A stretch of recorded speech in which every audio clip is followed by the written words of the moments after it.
Jungkook হাঁটতে থাকে। তে মুখ টিপে হাসে। একবার চিমটি কেটে দেয় জাংকুকের বুকে টি শার্টের উপর দিয়ে। পরে কি মনে করে টি শার্টের ভেতর হাত ঢুকিয়ে বুকের বাঁ পাশে শক্ত করে চেপে ধরে। জাংকুক আবারও তাকায় তের দিকে।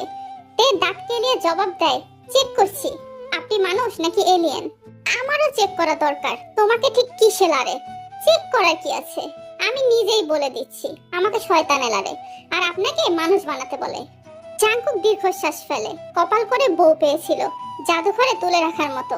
সিঁড়ি বেয়ে উপরে উঠে দরজার সামনে নামিয়ে দেয় তেকে। পকেট থেকে চাবি বের করে দরজা খুলে তে ভিতরে ঢুকে টিভি চালিয়ে দেয়। যাক, এখানে এনে ভালোই করেছেন, এখন আমি মুভি দেখব। উফ, গভুকে দেখব। ছোট ভাই আমার জন্য চিপস নিয়ে আসুন। জাংকুক বিরক্তিতে চোখ মুখ কুঁচকে ফেলে। তের মাথায় গাঁটটা মেরে কিচেনে চলে যায়।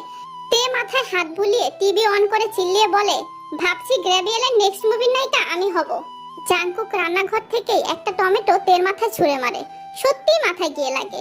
তে গাল ফুলিয়ে তাকায় জাংকুকের দিকে। তোমাকে গ্র্যাভিয়েলের শার্ট ধোয়ার জন্যও নিবে না, তুমি বরং জায়েদ খানের পেছনে লেগে যাও। দুই পাগলকে বেশ মানাবে, মুভি হিট হবে।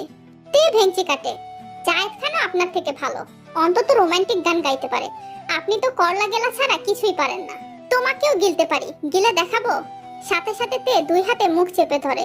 মনে মনে জাংকুককে সখানিক গালি দিয়ে টিভির চ্যানেল পাল্টাতে থাকে। জাংকুক দুইজনের জন্য 2 মগ কফি বানিয়ে এসে তের পাশে বসে। তে তাকায়ও না জাংকুকের দিকে। জাংকুক তাকিয়ে আছে। সানডে আমি সিঙ্গাপুর যাচ্ছি। জাংকুকের নরম গলা। সে ভাবে তে রিঅ্যাক্ট করবে, জাংকুককে জড়িয়ে ধরবে, যেতে না করবে। কিন্তু তে উল্টো হাতে কফির মগ নিয়ে গোল হয়ে বসে পড়ে। সত্যি আমার জন্য একটা রোমান্টিক সুন্দর জামাই নিয়ে আসেন। জাংকুক হতাশ হয়। হাত বাড়িয়ে তের কাঁধ জড়িয়ে তের মাথাটা নিজের বুকের সাথে চেপে ধরে। তেও ভদ্রমের মতো পড়ে থাকে জাংকুকের বুকে। তোমাকে ভালোবাসি না আমি, তুমি শুধুমাত্র আমার বউ। ভালোবাসি শোনার জন্য তুমি যা যা করছো এতে কাজ হবে না। বুক ভারী হয়ে আসে তের, চোখেও পানি টলমল করে। ভালোবাসা লাগবে না আমার, শুধু একটা বেবি দিন, যাতে বেবিটার মুখের দিকে তাকিয়ে আপনি কখনো আমাকে ছেড়ে যাওয়ার কথা না ভাবতে পারেন। জাংকুক কিছু বলতে যাবে তখনই কলিং বেল বেজে ওঠে। তে জাংকুকের বুক থেকে মাথা তুলে। জাংকুক উঠে গিয়ে দরজা খোলে। আর তখনই হুড়মুড়িয়ে ঢুকে পড়ে সুগা। সোজা গিয়ে তের পাশে বসে পড়ে। আমার সর্বনাশ হয়ে গেছে, মাথায় হাত দিয়ে বলে সুগা। জাংকুক বিরক্ত, আবার ড্রামা শুরু করবে। তে আগ্রহ নিয়ে তাকিয়ে আছে। কি হয়েছে সুগা, জানতে চাইছে। কি হয়েছে ভাইয়া? একটা মেয়ে আমাকে খেয়ে ছেড়ে দিয়েছে। এই মুখ আমি সমাজে কিভাবে দেখাবো? আমার কি আর এই জীবনে বিয়ে হবে? অকালে কপাল পুড়লো আমার। তে তে এক পলক সুগার দিকে তাকাচ্ছে, তো আরেক পলক জাংকুকের দিকে তাকাচ্ছে। খেয়ে ছেড়ে দেওয়ার ব্যাপারটা আসলে তে বুঝতে পারছে না। সুগা তো কেঁদেই যাচ্ছে। তে শুকনো ঢোক গেলে জিজ্ঞাসা করে, ভাইয়া খেয়ে ছেড়ে দেয় কিভাবে? সুগার কান্না শেষ, চোখে কোনো পানি নেই। বোঝো নাই ব্যাপারটা? একটা মাইয়া আমাকে চুমু খেয়ে ব্রেকআপ করে দিয়েছে, তাহলে ব্যাপারটা খেয়ে ছেড়ে দেওয়া হলো না? এখন অন্য পোলার লগে ঘোরাঘুরি করছে, আমার কি হবে? তে এবার সুগার দিকে একটু এগিয়ে বসে বলে, ভাইয়া আমারও সেম অবস্থা। খেয়ে ছেড়ে দেওয়ার ব্যাপারটা আমার সাথে ঘটেছে। আপনার কষ্টটা আমি বুঝতে পারছি। খুলে বলো তে, আমি না ঠিক বুঝতে পারছি না। সুগার 2 পা গুটিয়ে গালে হাত দিয়ে আরাম করে বসে বলে। তে দীর্ঘশ্বাস টানে। জাংকুক চাচা, যা চা বানিয়ে নিয়ে আয়, সাথে পাকোড়া আর নুডলস বানাতে ভুলবি না। জাংকুক কটমট চোখে তাকায় সুগার দিকে। সুগা অবশ্য পাত্তা দিচ্ছে না, যেন জাংকুকের রাগে তার কিছু এসে যায় না। সে এবার টের কথা শুনবে। চায়ের সাথে বিষ মিশিয়ে আনবো, বিড়বিড় করে বলে জাংকুক।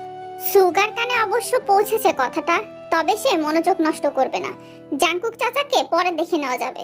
সেই দিন ওই যে আমাদের বাড়িতে আমি লজ্জা পেলাম। হ্যাঁ হ্যাঁ মনে আছে, ইতিহাসের পাতায়ও লেখা হয়ে গেছে। জীবনে প্রথমবার তোমাকে লজ্জা পেতে দেখেছিলাম।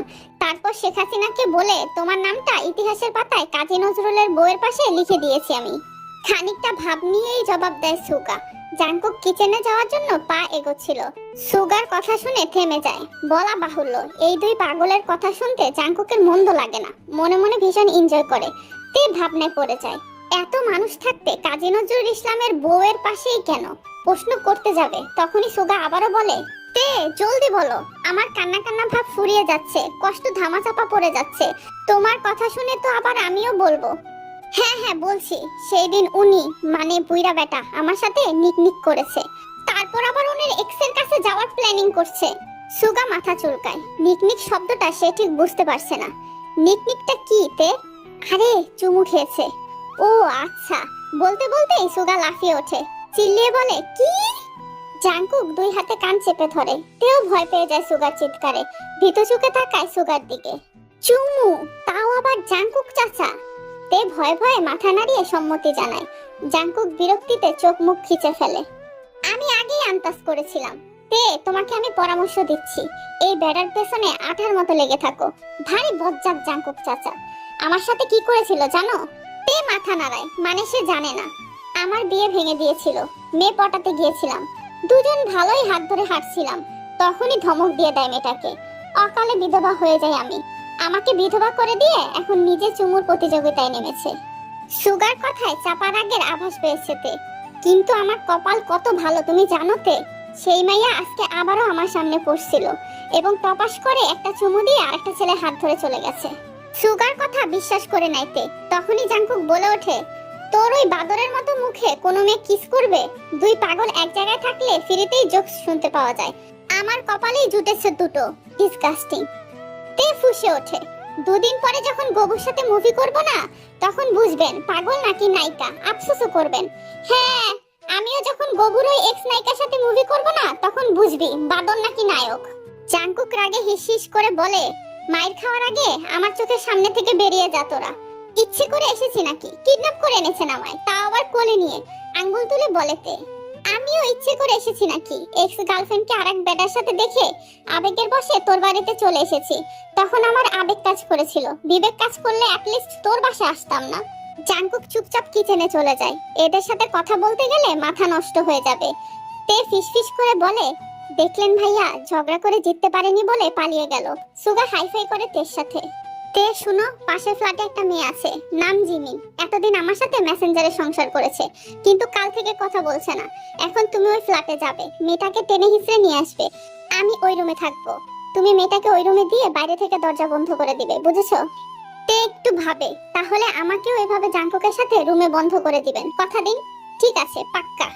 তে মাথায় ওড়না দিয়ে দরজা খুলে বেরিয়ে যায়। সুগা নিশ্চিত তে জিমিনকে আনতে পারবে, তাই সে খুশিতে তুমি দিও না গো বাসর ঘরের বাতি নিভিয়ে গানটা গাইতে গাইতে রুমে ঢুকে যায়। তে জিমিনদের ফ্ল্যাটে গিয়ে কলিং বেল চাপে। ফর্সা লম্বা সুন্দরী একটা মেয়ে দরজা খুলে। কাকে চাই? তে জিমিনকে ভালো করে পর্যবেক্ষণ করে কাঁদো কাঁদো ফেস করে বলে, ওয়াশরুমের দরজা খুলতে পারছি না, বাসায় কেউ নেই, একটু হেল্প কর বাপু। তের মুখখানা দেখে নিষ্পাপ মনে হয় জিমিনের, তাই সে মুচকি হেসে তের সাথে চলে যায়। জিমিন রুমে ঢুকতেই তে ধাক্কা দিয়ে দরজা লক করে দেয়। ভেতর থেকে জিমিন কিছুক্ষণ চেঁচামেচি করলেও এখন চুপ হয়ে গেছে। তে কিচেনে চলে যায়। জাংকুক সত্যিই নুডলস রান্না করছে। আপুটা চুপ হয়ে গেল কেন? বাদর দেখে ভয়ে সেন্সলেস হয়ে গেছে। জাংকুকের কথা মোটেও তে বিশ্বাস করে না, তাই মুখ বাঁকিয়ে জাংকুকের চুল টানার জন্য হাত বাড়িয়ে দেয়। জাংকুক মাথা উঁচু করে ফেলে, যার ফলে তে নাগাল পায় না। হাত বড় হয়ে যাচ্ছে তোমার, এখানে ওখানে চলে যাচ্ছে। Same to you. আমি করলে কেমন হবে? তে এক লাফে চুলার পাশে বসে পড়ে। দারুণ হবে। জাংকুক তাকায় তের দিকে, হালকা হাসে। ইডিয়েট, আমাকে জ্বালানোর একটা উপায়ও হাতছাড়া করো না। তে কুকি চলে আসলে আর জ্বালাবো না। তে কুকি কে? আমার আর আপনার মেয়ে। জাংকুকের থেকে কুক আর তের থেকে তে হয়ে গেল তে কুকি। দারুণ না? জাংকুক এবার সত্যিই হেসে ফেলে। চুলা বন্ধ করে এসে দাঁড়ায় তের সামনে। তের দুই গালে হাত দিয়ে কপালে শব্দ করে চুমু খায়, তারপর কপালে কপাল ঠেকিয়ে বলে, আমার আত্মাকলা বউ, আমাকে এখানে কেন এনেছেন? জিমিনের কণ্ঠে রাগ স্পষ্ট। সুগা খাটের উপর টান টান হয়ে শুয়েছিল। জিমিনের কথায় পায়ের উপর পা তুলে নেয়। রাগে জিমিনের শরীর কাঁপছে। দিন দিন অসহ্য হয়ে উঠছে লোকটা। কুতকুতি মাইয়া গানটা মুখস্থ করেছি, তোমাকে শোনানোর জন্য তুলে এনেছি। সুগার মুখে হাসি। ঝকঝকে দাঁতগুলো দেখে জিমিনের রাগ তরতর করে বাড়তে থাকে। ইচ্ছে করছে লোকটার বড় বড় দাঁতগুলো হাতুড়ি দিয়ে ভেঙে পেটে ঢুকিয়ে দিতে। সুগা এক লাফে বসে পড়ে। আরে বাহ, তোমায় তো দারুণ হট লাগছে। বিয়ারের থেকে বেশি নেশা ধরে যাচ্ছে। জিমিন এবার সুগার গলা চেপে ধরতে যায়। সুগা হাত ধরে টেনে পাশে বসিয়ে দেয়। জিমিন সারা পাওয়ার পর ছোটাছুটি করতে থাকে। সুগা কানের কাছে ঠোঁট নিয়ে ফিসফিস করে বলে, একদম বাড়াবাড়ি করবে না। মানুষ মনে হয় না আমায়? কাল থেকে কন্টিনিউয়াসলি ইগনোর করে যাচ্ছ, কষ্ট হয় না? জিমিন দাঁতে দাঁত চেপে জবাব দেয়, ইয়োনার সাথে কি করেছেন আপনি মনে নেই? আপনাকে ইগনোর কেন? খুন করতে পারলে ভালো হতো। সুগা হাসে। জিমিনের কোকড়া চুলগুলো বেনুনি করা ছিল। বেনুনিটা বাপাশে দিয়ে গলায় ওষ্ঠ ছোঁয়। কেঁপে ওঠে জিমিন, শক্ত হয়ে বসে পড়ে। ইয়োনার সাথে আমি কিচ্ছু করিনি। ইনফ্যাক্ট আমি তাকে ভালো করে চিনিও না। কান্না পায় জিমিনের। ফুপিয়ে কেঁদে ওঠে সে। ইয়োনা জিমিনের বেস্ট ফ্রেন্ড। গোটা দুনিয়া জিমিনকে মিথ্যে বললো, ইওনা কখনোই মিথ্যে বলবে না। গত পরশু জিমিন আর ইওনা একসাথে ভার্সিটিতে যাচ্ছিল, তখনই সুগাকে দেখিয়ে বলে এই ছেলেটাই আমার এক্স ছিল। দুনিয়া থমকে গিয়েছিল জিমিনের, সিদ্ধান্ত নিয়ে ফেলেছিল মানুষটার সাথে আর যোগাযোগ রাখবে না। সুগা ছেড়ে দেয় জিমিনকে, মেয়েটা মাথা নিচু করে কাঁদছে। আমি তোমাকে অনেক ভালোবাসি জিমিন, ট্রাস্ট মি। আমি ইওনা নামের মেয়েটাকে ভালোভাবে চিনিও না, তোমার কোথাও ভুল হচ্ছে। জিমিন জবাব দেয় না। সুগা বিরক্ত হয়, দাঁড়িয়ে যায় সে। দুনিয়ায় এই একটা মানুষ যার কান্না তার সহ্য হয় না। ইওনাকে ডাকো, সামনাসামনি ক্লিয়ার করব ব্যাপারটা। এভাবে রং তামাশা ভাল লাগে না আমার আর। জিমিন তবুও জবাব দেয় না।